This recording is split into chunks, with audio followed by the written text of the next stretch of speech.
अगर मुझे पता होता कि उस लड़की के साथ इसने जबरदस्ती निकाह किया है तो मैं तुम्हें कभी भी इस चीज की इजाजत न देता। खैर, जो हुआ सो हो गया। अब तुम कोई ऐसा काम नहीं करोगी अनीस जिससे हमारी बदनामी हो।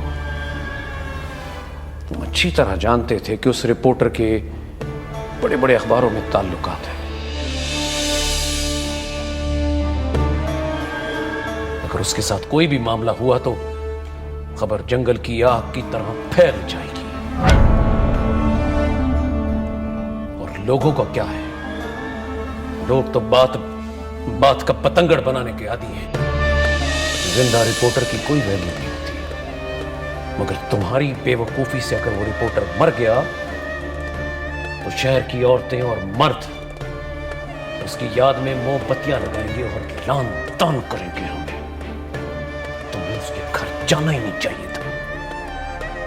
तो क्या करता?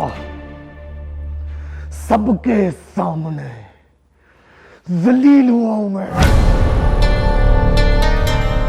क्या मेरा इतना भी हक नहीं कि मैं अपनी जिल्लत का बदला लूं? हक?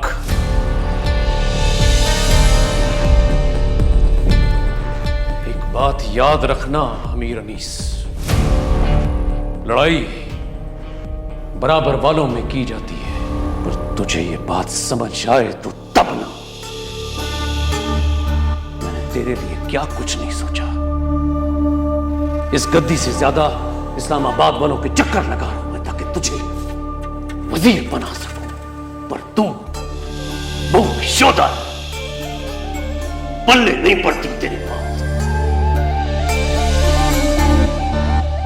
तूने जो करना था कर लिया। अब कोई ऐसी हरकत मत करना। अब तूने जो काम शुरू किया है इसे अभी के अभी खत्म कर। और आखिरी बात, मीर अनीस, अपने पल्ले बांध लो। उस लड़की को अपने दिल और दिमाग से निकाल बात फेंको। समझो तो तुम्हारे हक में बेहतर है। आप पे जान कुर्बान बाबा साईं, लेकिन वो लड़की मैं नहीं छोड़ सकता। वो लड़की चाहिए तो चाहिए, वो मेरी जिद है। और उसके लिए मुझे सारे मुल्तमाबाद को आग लगानी पड़े तो मैं आग लगा दूंगा मैं।